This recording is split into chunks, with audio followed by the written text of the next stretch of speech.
Hello, good morning friends. कैसे हैं आप सभी लोग? मैं आशा करता हूं आप सभी लोग बहुत अच्छे होंगे। मैं विपिन कुमार एक बार फिर से आप सभी लोगों का आपके अपने चैनल हिंदी के रंग विपिन सर के संग पर बहुत बहुत स्वागत करता हूं। आज हम लोग एक इंपॉर्टेंट टॉपिक पढ़ने वाले हैं, समास। क्या पढ़ने वाले हैं? समास पढ़ने वाले हैं दोस्तों। इससे रिलेटेड जो भी क्वेश्चंस बनेंगे उनका भी हम लोग एक प्रैक्टिस सेट लगाएंगे, तो इसलिए आप लोग पूरा वीडियो देखेंगे। चाहे वो अव्ययभाव समास हो, तत्पुरुष समास हो, द्विगु समास हो, द्वंद्व समास, कर्मधारय और बहुब्रीहि, सभी समासों को विधिवत समझेंगे और साथ ही साथ उसके संबंधित जो भी ट्रिक होगी वो भी आप लोगों को बताई जाएगी और पूरे क्वेश्चंस करवाए जाएंगे और पहले इसकी व्याख्या बताई जाएगी, आपको स्पष्ट तरीके से समझाया जाएगा। उसके बाद आप लोगों को एक 50 क्वेश्चंस का टेस्ट भी दिया जाएगा, उसको आप लोग लगा लेंगे और इसके बाद आप लोगों के सारे डाउट क्लियर हो जाएंगे। आज से आप लोग समास भूलना ही भूल जाएंगे। जो भी क्वेश्चंस भूल रहे थे, आप कंफ्यूजन हो रहा था, वो सब इस वीडियो में क्लियर हो जाएगा। तो आइए चलते हैं वीडियो की तरफ। अगर वीडियो पसंद आए तो प्लीज एक लाइक जरूर कर दीजिएगा। स्टार्ट करते हैं। देखिए, स्टार्ट करते हैं। देखिए भाई क्या कह रहा है कि समास, पूछे आपसे कि समास क्या है। कोई कह सकता है कि समास क्या है, तो आप कहेंगे कि जो समास का जो शाब्दिक अर्थ होता है वो संक्षेपीकरण होता है, यानी संक्षिप्त कर देना। जो एक वाक्यांश दिया रहता है उसको संक्षिप्त करना ही समास कहलाता है। स्पष्ट हुआ? आगे देखते हैं, डेफिनेशन देखते हैं इसकी कि दो या दो से अधिक शब्दों से मिलकर बने हुए एक नवीन एवं सार्थक शब्द को समास कहते हैं। और इसमें कितने पद होते हैं? दो पद होते हैं। एक पूर्व पद होता है, जो पहला पद होता है वो पूर्व पद कहलाता है। ये पहला पद जो है पूर्व पद होता है और दूसरा जो पद है बाद वाला पद वो उत्तर पद कहलाता है। याद रखेंगे, दो या दो से अधिक शब्दों से मिलकर जो एक नया सार्थक शब्द बनता है वो समास कहलाता है। जब हम वर्णों की बात करेंगे, संधि उस दिन हम लोगों ने पढ़ी थी, तो वहां पर क्या था? दो या दो से अधिक वर्ण मिलकर के, सार्थक वर्ण मिलकर के संधि बना रहे थे। और यहां पर क्या है? दो या दो से अधिक शब्द मिलकर के एक नया सार्थक शब्द बनाएंगे, उसे हम समास कहेंगे। आगे देखते हैं, प्रमुख समास कौन कौन से हैं ये देख लेते हैं। यहां से स्पष्ट हो जाएगा, आप लोग यहीं से ध्यान देंगे। प्रमुख समास, एक पहला जो समास है वो आपका अव्ययभाव समास है। क्या है? अव्ययभाव समास है। इसमें जो है पूर्व पद की प्रधानता होती है। किसकी प्रधानता होती है? पूर्व पद, यानी पहले पद की प्रधानता होती है। दो पद होते हैं, पूर्व पद और उत्तर पद, तो पूर्व पद की प्रधानता होती है अव्ययभाव समास में। नेक्स्ट है आपका तत्पुरुष समास। इसमें जो है उत्तर पद प्रधान होता है और विभक्तियों का लोप पाया जाता है, यही इसकी पहचान होगी। कर्मधारय, देखिए इसमें भी उत्तर पद प्रधान होता है, कर्मधारय में भी उत्तर पद प्रधान होता है। द्विगु समास में उत्तर पद प्रधान होता है और द्वंद्व समास ऐसा समास है जिसके दोनों पद प्रधान होते हैं। चाहे उत्तर पद हो या पूर्व पद हो, दोनों पद किसमें समान होंगे? वो द्वंद्व समास में समान होते हैं। बहुब्रीहि समास, ये कैसा समास है? इसमें दोनों पद प्रधान होते हैं, अर्थात ना तो उत्तर पद प्रधान होता है ना पूर्व पद प्रधान होता है, कोई तीसरा यानी अन्य पद प्रधान होता है यहां पर बहुब्रीहि समास में। आइए और स्पष्ट करते हैं, आगे देखते हैं। पहला आपका है अव्ययभाव समास। इसमें क्या होता है? जिस समास में पूर्व पद क्या हो? पहला पद, पूर्व पद अर्थात पहला पद जो है वो अव्यय हो, वो अव्ययभाव समास कहलाएगा। अव्ययभाव समास कहलाएगा। कैसा हो? पहला पद अव्यय हो। जैसे आपको शुरू में प्रति मिल जाए, ट्रिक समझ लीजिएगा, एक तरीके से ट्रिक है। प्रति हो शुरू में, या यथा दिया हो, या आ लगा हो शुरू में, या अनु हो, या भर दिया हो। ये शब्द अगर आपको शुरुआत में मिलते हैं तो आप समझ जाएं कि यहां पर अव्ययभाव समास है। आगे कुछ उदाहरण देखेंगे, आपका क्वेश्चंस बिल्कुल क्लियर होते चलेंगे। देखिए, अभी आपको बताया था कि शुरू में प्रति मिल जाए। देखिए दिया है प्रतिदिन, प्रतिदिन, यथाशक्ति, शक्ति के अनुसार, आमरण, अनुरूप, यथाक्रम, भरपेट, सभी बताया था। यानी शुरू में आपको प्रति मिले, यथा मिले, आ मिले, अनु, ये यथा, ये भर, ये शब्द आपको शुरुआत में दिख जाएं, आप समझ जाएं कि यहां पर अव्ययभाव समास है। नेक्स्ट देखते हैं, इसके बाद आप लोग प्रैक्टिस सेट भी लगाएंगे तो सब क्लियर हो जाएगा।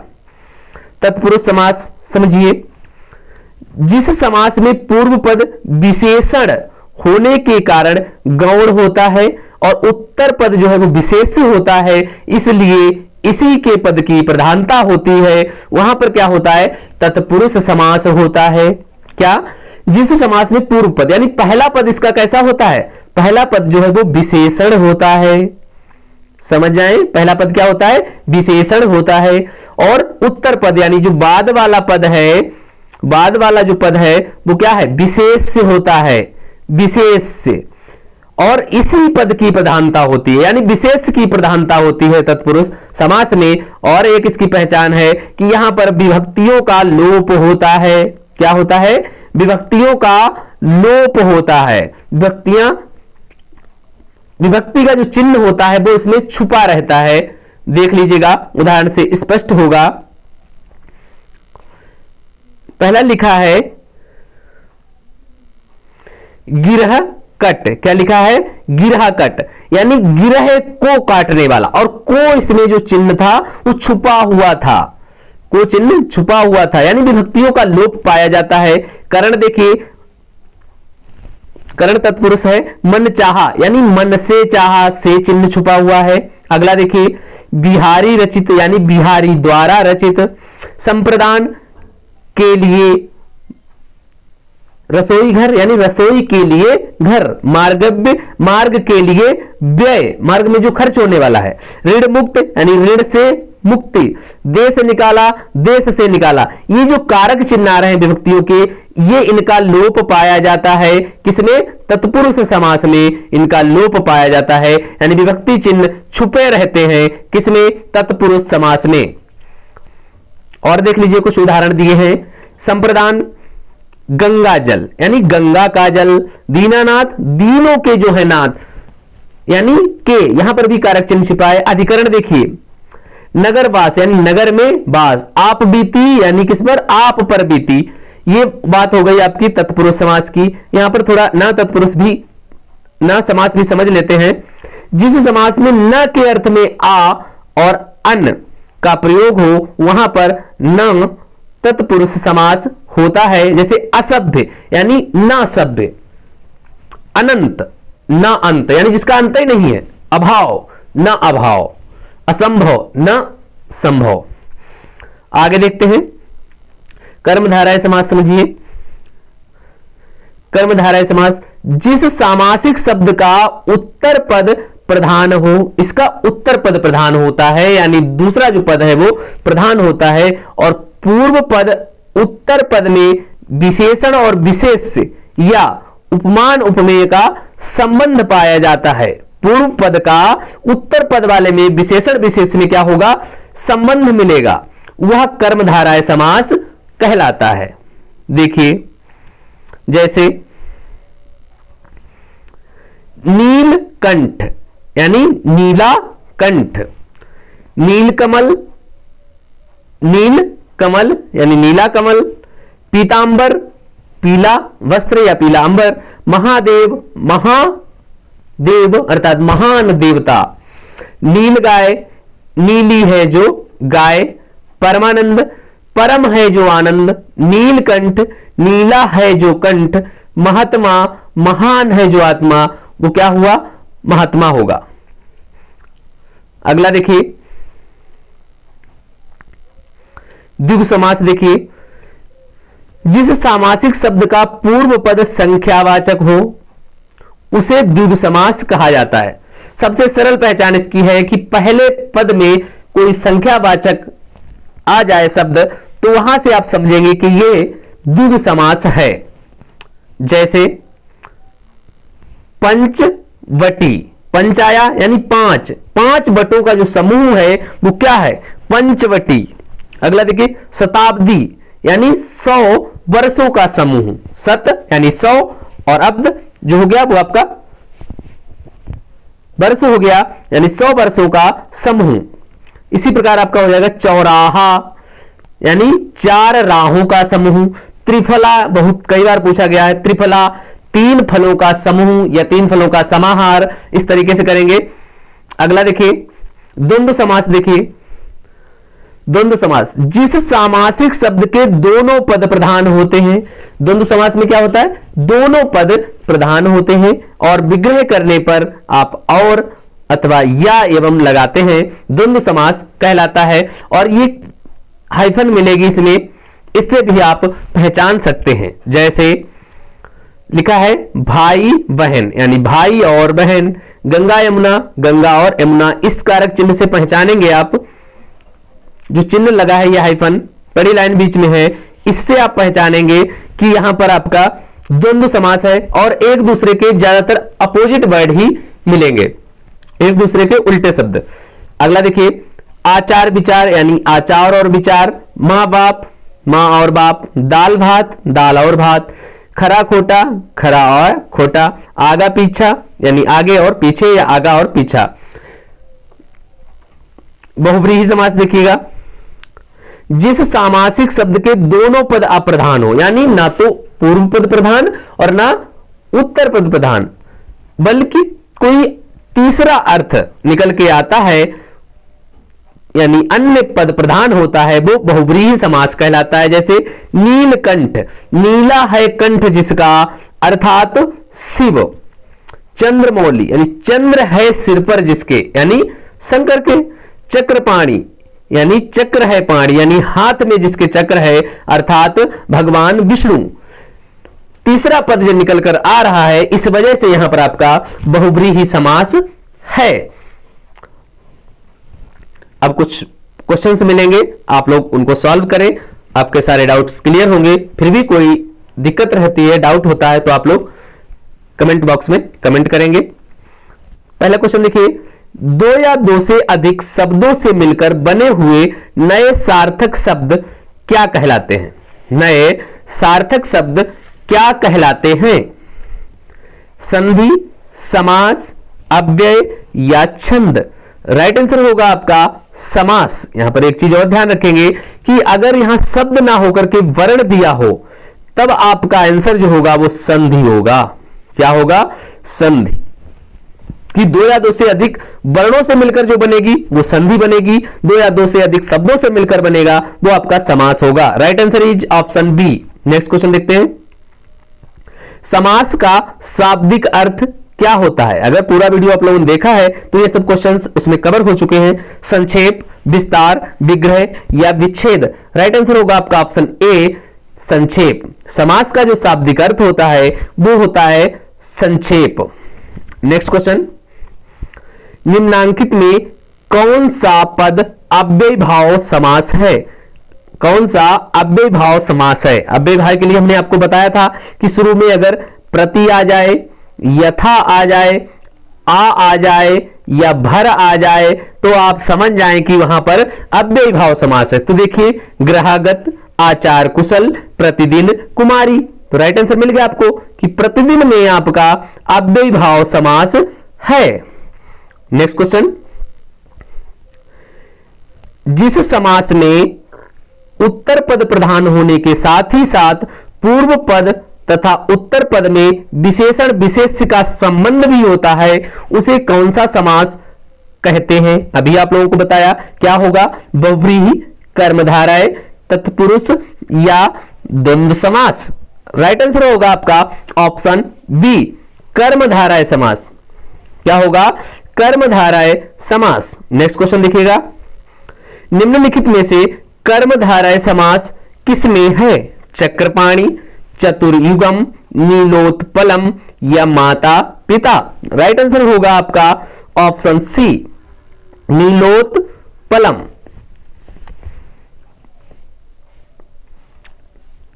नेक्स्ट क्वेश्चन देखिए, जिस समास के दोनों पद अप्रधान हो, अभी बात हुई थी, वहां पर कौन सा समास होता है? द्वंद्व, द्विगु, तत्पुरुष या बहुव्रीहि? राइट आंसर होगा आपका ऑप्शन डी, क्योंकि बहुव्रीहि समास में उत्तर पद और पूर्व पद दोनों पद अप्रधान होते हैं और अन्य पद यहां पर तीसरा कोई अन्य पद जो है वो आपका प्रधान होता है। तो राइट आंसर होगा आपका ऑप्शन डी, बहुव्रीहि समास। नेक्स्ट क्वेश्चन, जितेंद्र में कौन सा समास है? द्वंद्व, बहुव्रीहि, तत्पुरुष या कर्मधारय। राइट आंसर होगा आपका बहुब्रीहि। नेक्स्ट क्वेश्चन, देवासुर में कौन सा समास है? देवासुर में कौन सा समास है? बहुब्रीहि, कर्मधारय, तत्पुरुष या द्वंद्व। राइट आंसर होगा आपका ऑप्शन सी। सी नहीं होगा दोस्तों, राइट आंसर होगा आपका ऑप्शन डी, क्योंकि द्वंद्व समास है यहां पर कि देव और असुर, देव और असुर, यहां पर और आ जाएगा ये चिन्ह हट करके, देवासुर, देव और असुर अर्थात द्वंद्व समास। राइट आंसर होगा आपका ऑप्शन डी। नेक्स्ट क्वेश्चन देखिएगा, देशांतर में कौन सा समास है? देशांतर में कौन सा समास है? बहुब्रीहि, द्विगु, तत्पुरुष या कर्मधारय। राइट आंसर होगा आपका ऑप्शन सी, तत्पुरुष समास। देशांतर में तत्पुरुष समास है। दीनानाथ में कौन सा समास है? कर्मधारय, बहुब्रीहि, द्विगु या द्वंद्व। राइट आंसर होगा आपका ऑप्शन ए, कर्मधारय। नेक्स्ट क्वेश्चन देखिए, मुख दर्शन में कौन सा समास है? द्विगु, तत्पुरुष, द्वंद्व, बहुब्रीहि। राइट आंसर होगा आपका ऑप्शन बी, तत्पुरुष। यहां पर देख लेंगे ये चिन्ह लगा है लेकिन एक दूसरे के अपोजिट वर्ड नहीं है, इसलिए यहां पर द्वंद्व नहीं है। मुख दर्शन यानी मुख का दर्शन, यहां पर का विभक्ति चिन्ह का लोप है, इसलिए तत्पुरुष समास होगा। नेक्स्ट क्वेश्चन, कौन सा शब्द बहुब्रीहि समास का सही उदाहरण है? बहुब्रीहि समास पूछ रहा है। बहुब्रीहि समास में क्या होता है दोस्तों? बहुब्रीहि समास में ना पूर्व पद प्रधान होता है ना उत्तर पद प्रधान होता है, कोई अन्य तीसरा पद ही प्रधान होता है। तो देखते हैं क्या होगा। निस्दिन, त्रिभुवन, पंचानन, पुरुष, सिंह। राइट आंसर होगा आपका ऑप्शन सी, पंचानन, अर्थात 5 हैं मुख जिसके। तो राइट आंसर होगा आपका ऑप्शन सी, पंचानन। निशाचर में कौन सा समास है? अव्ययीभाव, कर्मधारय, न तत्पुरुष और बहुब्रीहि। राइट आंसर होगा आपका ऑप्शन डी, बहुब्रीहि समास। 13 का जो राइट आंसर होगा वो आपका ऑप्शन डी होगा, बहुब्रीहि समास। नेक्स्ट देखिए, चौराहा में कौन सा समास है? बहुब्रीहि, तत्पुरुष, अव्ययीभाव या द्विगु। राइट आंसर होगा ऑप्शन डी, द्विगु समास। चौराहा अर्थात 4 राहों का समूह, 4 राहों का समूह चौराहा। जहां पर पहला पद आपका संख्यावाचक होता है वहां पर द्विगु समास होता है। नेक्स्ट क्वेश्चन, दसमुख में कौन सा समास है? कर्मधारय, बहुब्रीहि, तत्पुरुष या द्विगु। राइट आंसर होगा आपका ऑप्शन बी, बहुब्रीहि। 10 मुख, 10 मुख हैं जिसके अर्थात रावण, तीसरा पद आ गया तो बहुब्रीहि समास होगा। नेक्स्ट क्वेश्चन, सुपुरुष में कौन सा समास है? तत्पुरुष समास, अव्ययीभाव समास, कर्मधारय या द्वंद्व समास। राइट आंसर होगा आपका ऑप्शन सी, कर्मधारय। नेक्स्ट क्वेश्चन, विशेषण और विशेष के योग से कौन सा समास बनता है? यानी विशेषण और विशेष के योग से किस समास का निर्माण होता है? द्विगु, द्वंद्व, कर्मधारय या तत्पुरुष। राइट आंसर है आपका ऑप्शन सी, कर्मधारय समास का निर्माण होता है।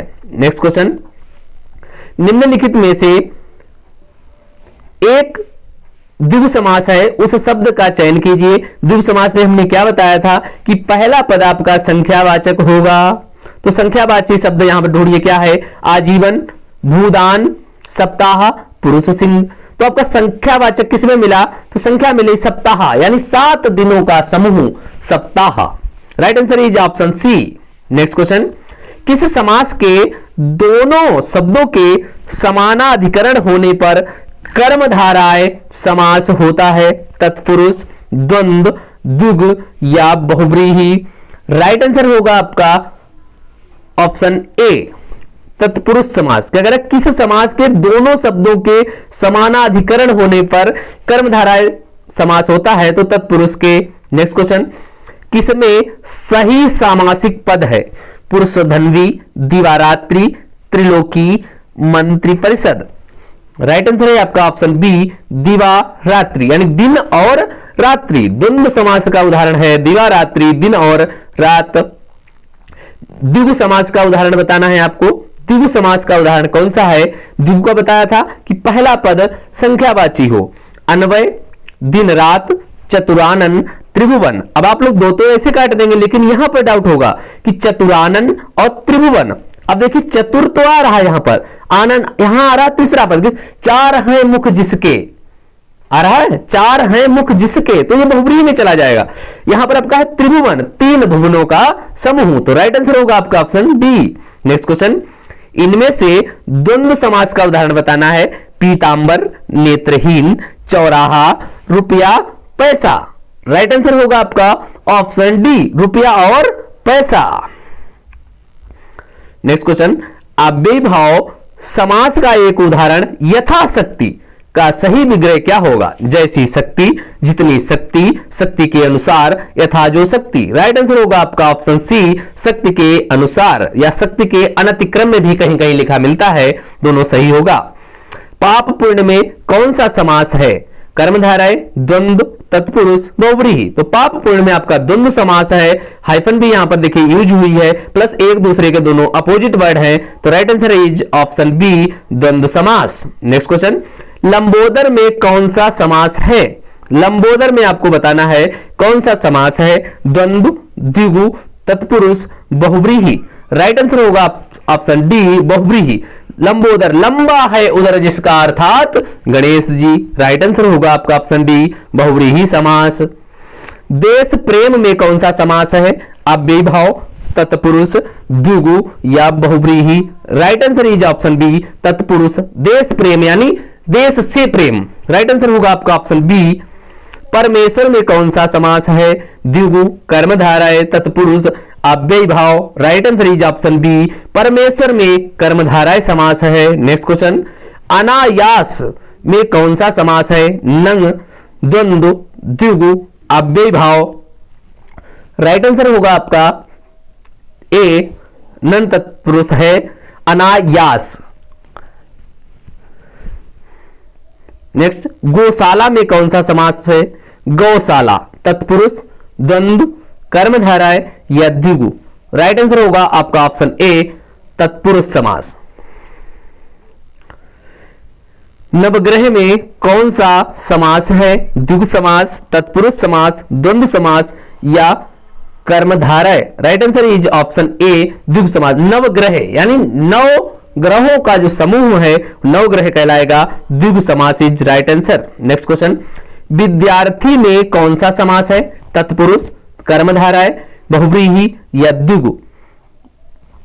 राइट आंसर होगा आपका ऑप्शन ए, तत्पुरुष, विद्यार्थी। नेक्स्ट क्वेश्चन, कन्यादान में कौन सा समास है? बहुव्रीहि, तत्पुरुष, द्विगु या कर्मधारय। राइट आंसर होगा आपका ऑप्शन बी, तत्पुरुष समास। कन्यादान, कन्या के लिए दान। Right answer is option B. साग पात में कौन सा समास होगा? अव्ययीभाव, द्विगु, कर्मधारय या द्वंद्व समास। साग पात में आप लोग बताएंगे कौन सा समास होगा? राइट आंसर होगा आपका द्वंद्व समास, साग और पात। नेक्स्ट क्वेश्चन, नील कमल में कौन सा समास है? बहुव्रीहि, तत्पुरुष, कर्मधारय, द्विगु। राइट आंसर बनेगा आपका ऑप्शन सी, कर्मधारय। नील कमल, नीला है जो कमल। Right answer is option C. चतुर्भुज में कौन सा समास है? द्वंद्व, बहुव्रीहि, तत्पुरुष या कर्मधारय। राइट आंसर बनेगा आपका ऑप्शन बी, बहुव्रीहि समास। भाई बहन में कौन सा समास है? द्वंद्व, बहुव्रीहि, द्विगु या तत्पुरुष। राइट आंसर इज ऑप्शन ए, द्वंद्व समास। वनवास में क्या समास होगा आपका? तत्पुरुष समास, कर्मधारय, द्वंद्व या बहुव्रीहि। राइट आंसर होगा आपका ऑप्शन ए, तत्पुरुष समास। वनवास, वन में वास, तत्पुरुष समास का उदाहरण है। नेक्स्ट क्वेश्चन, पंचवटी में कौन सा समास होगा? न, बहुव्रीहि, तत्पुरुष या कर्मधारय। राइट आंसर होगा आपका ऑप्शन बी,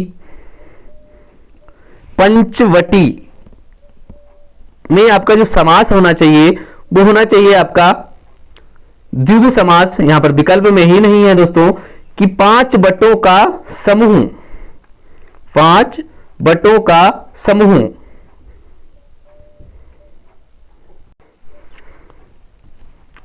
तो यहां पर आपका क्या होगा?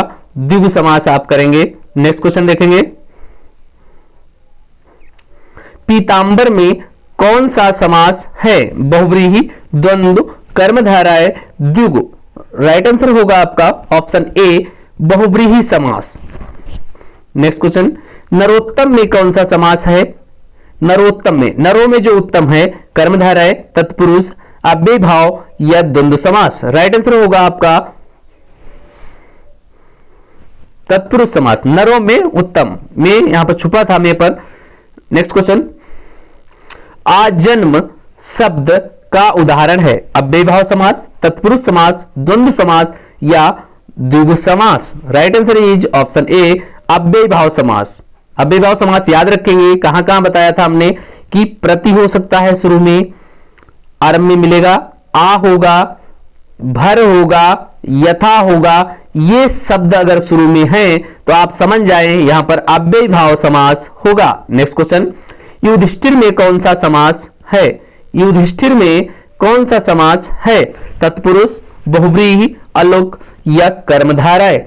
राइट आंसर होगा आपका ऑप्शन बी, बहुव्रीहि समास। नेक्स्ट क्वेश्चन, गगनचुंबी में कौन सा समास है? बहुव्रीहि, अव्यय भाव, तत्पुरुष या कर्मधारय। Right answer is option C, तत्पुरुष समास। गगनचुंबी यानी गगन को चूमने वाले, तत्पुरुष समास। Right answer is option C. धक्का मुक्की में कौन सा समास होगा? कर्मधारय, द्विगु, द्वंद्व या तत्पुरुष। राइट आंसर होगा आपका ऑप्शन सी, धक्का मुक्की यानी द्वंद्व समास। नेक्स्ट क्वेश्चन, त्रिफला में कौन सा समास होगा? त्रिफला यानी तीन फलों का समूह, क्या होगा? द्विगु समास होगा। पहला पद संख्यावाची है तो द्विगु समास है। नेक्स्ट क्वेश्चन, तन मन धन में कौन सा समास है? अव्यय भाव, कर्मधारय, द्विगु या द्वंद्व समास। राइट आंसर होगा आपका ऑप्शन डी, द्वंद्व समास है। तन मन धन ये द्वंद्व समास का उदाहरण है। नेक्स्ट क्वेश्चन, चक्रपाणि में कौन सा समास है? अव्यय भाव, बहुव्रीहि, कर्मधारय या तत्पुरुष। राइट आंसर होगा आपका ऑप्शन बी, बहुव्रीहि समास। चक्रपाण यानी चक्र में पाण है, जैसे हाथ में जिसके चक्र है अर्थात भगवान विष्णु, तीसरे पद की प्रधानता है तो बहुव्रीहि समास होगा। नेक्स्ट क्वेश्चन, पाप पुण्य में कौन सा समास है? द्विगु, द्वंद्व, तत्पुरुष या कर्मधारय। पाप पुण्य में आपका द्वंद्व समास होगा। नेक्स्ट क्वेश्चन, पंचवटी में कौन सा समास है? द्विगु, द्वंद्व, कर्मधारय या तत्पुरुष। Right answer is option A, द्विगु समास। पंचवटी में द्विगु समास है, पांच बटों का समूह अर्थात पंचवटी हो गया आपका द्विगु समास। मृगनयनी, मृगनयनी में कौन सा समास होगा? अव्यय भाव, तत्पुरुष, कर्मधारय या बहुव्रीहि। राइट आंसर होगा आपका ऑप्शन सी, मृगनयनी में आपका कर्मधारय समास है। आज के वीडियो में इतना ही दोस्तों। कमेंट करके ये जरूर बताएं कि आप लोगों को वीडियो कैसा लगा, और अगर वीडियो पसंद आया है तो प्लीज लाइक करें, शेयर करें एंड सब्सक्राइब करें। फिर मिलते हैं एक नए वीडियो के साथ, तब तक के लिए जय हिंद, वंदे मातरम दोस्तों।